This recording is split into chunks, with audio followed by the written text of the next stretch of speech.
This is where it gets crazy. When is Easter? March?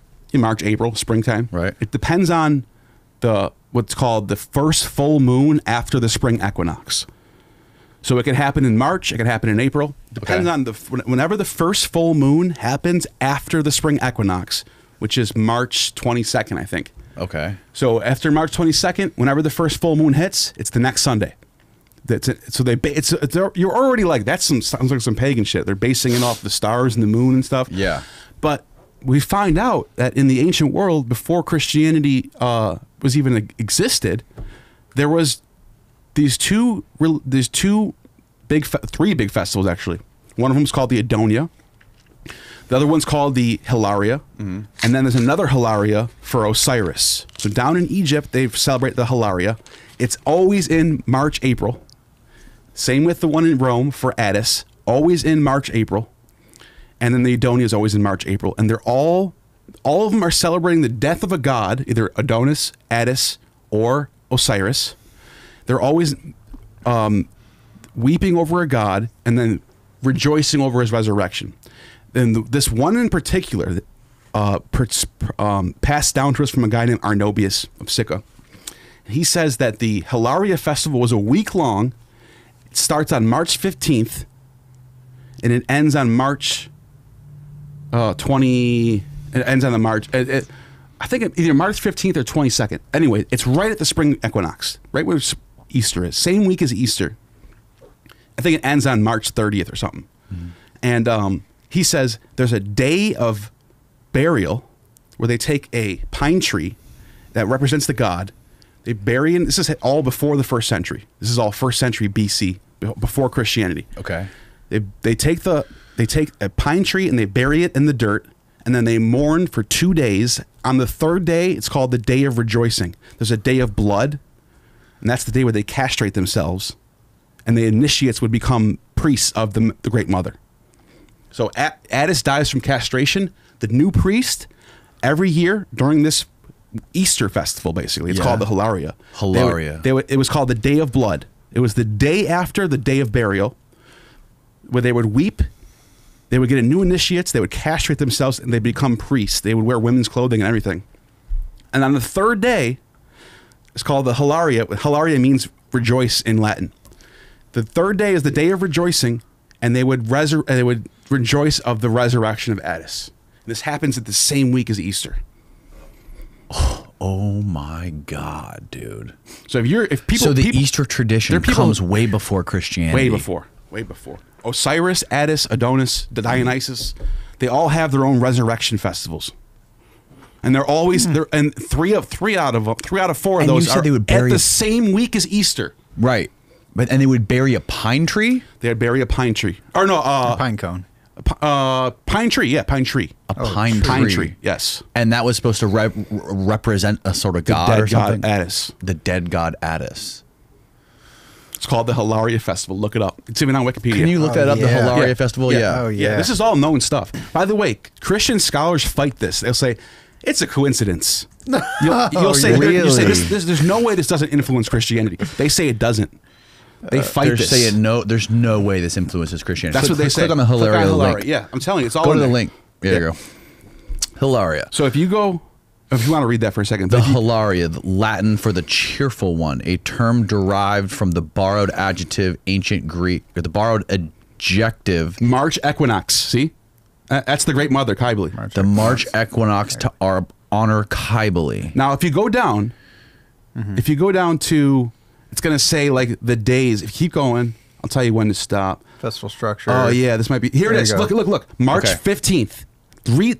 This is the whole schedule. The first festival can be tentatively reconstructed with the days of the festival literally translated as follows: 15th of March, the reed entered. Its exact significance is uncertain. The reeds may refer to the riverbanks where Attis was exposed as a child and rescued by Cybele.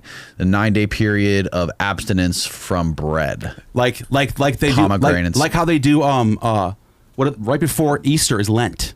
It's like Lent. Right. Only milk was permitted to drink. Yeah. 22nd of March, the tree entered. A pine tree is felled. A tree is set up at the temple of Cybele. The trunk is wrapped in wool and its branches decked with wreaths and violets. It's like a Christmas tree. Right. Oh, whoa. Look, it's like a Christmas tree. Now keep going. A pine tree is felled. The tree is set up at the temple of Cybele. The trunk is wrapped in wool and its branches decked in wreaths and violets. Yeah, and they would put little toy Addises on top of it like an angel. This is what they said in the sources. Look, the next day they mourn. This is exactly what I just said. Just repeat. Look at. Then after the day of mourning is called the Day of Blood. Castration rituals would take place. Told you. The tree is symbolically buried. Buried for his death, and then look at the third day. Count from the day of mourning to the day of joy. Yep, the 22nd to the 25th, 3 days. That's 3 days later. Just like Jesus is dead on the third day he rises. Oh my God! Look, the day of joy on March 25th, the resurrection of Addis. Now you're going to sit there and tell me this didn't influence Christianity? Get the out of here! You are full. These Christian scholars in the SBL Society of Biblical Literature full of shit. They know this and don't care. They all Bart Ehrman and Dan McClellan. They all know this and don't care. Does it say anywhere on this page what part in history and the human time or the timeline of history where this started? 200 BC. Where does it say that here? Well, that's when they imported the god to Rome. And by the way, yeah, if you read the source that actually has the calendar, the guy who wrote that was living probably in this. I don't remember when exactly, but. Yeah, this was a festival that started the writing in the 4th century. Yeah, that's AD. when he's writing this, though. He's a Christian. Okay, yeah. Described the basic multi-day structure of the festivals as it relates to the myth of Cybele and Addis. Yeah, that's when the Christians are writing about this. Right. That's when the Christians are writing about it. Okay. If you look at when the importation of the cult of Cybele happens in 204 BCE. Click on Cybele. Yeah, click on Cybele. That's where you're going to find very it. bottom. Yeah, right there. Yes. Okay, Cybele. God, this is a lot of work to figure out the truth, man. Yeah. It is. No, you're asking good questions. Look, right there. 205 BCE. Keep going down. Oh yeah, the very bottom. Okay, in Rome, Cybele became known as the Magna Mater, the Great Mother, a Roman state adopted and developed in a particular form of her cult after the Sibylline oracle in 205 BC. That's when they started doing this thing. Recommended her conscription as a key religious ally in Rome's second war against Carthage, 218 to 201 BC. So that's when they imported her cult. In 205 BC. Yeah. Yeah, wow. And then they were writing about it at 300 AD. Yeah, but that Christian source is the source that we have to go off. Right. That's how we preserved it. Happened. We have to go through the Christians for almost everything. And they kept repurposing this ritual. Sure. Throughout time, like from there up until Christianity. That's when it becomes a Roman religion in 204 BC. 205. I thought it was 204. Wow, dude. But that's when they start doing that. That's when the rituals all start. Can you find any sort of picture or illustration of that ritual, like on images? Like if you type in Addis tree, you'll see someone from that time period drew something on this.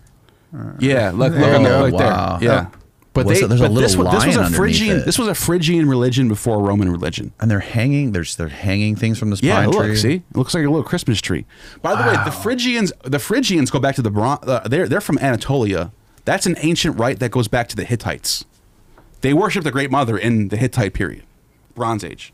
So that's I don't know how when Addis comes in. I would say probably sometime in the Iron Age, but in the Bronze Age before that. Cybele or Kubaba, they called it back then. That's how old it is. She was worshipped by the Hittites. Kubaba.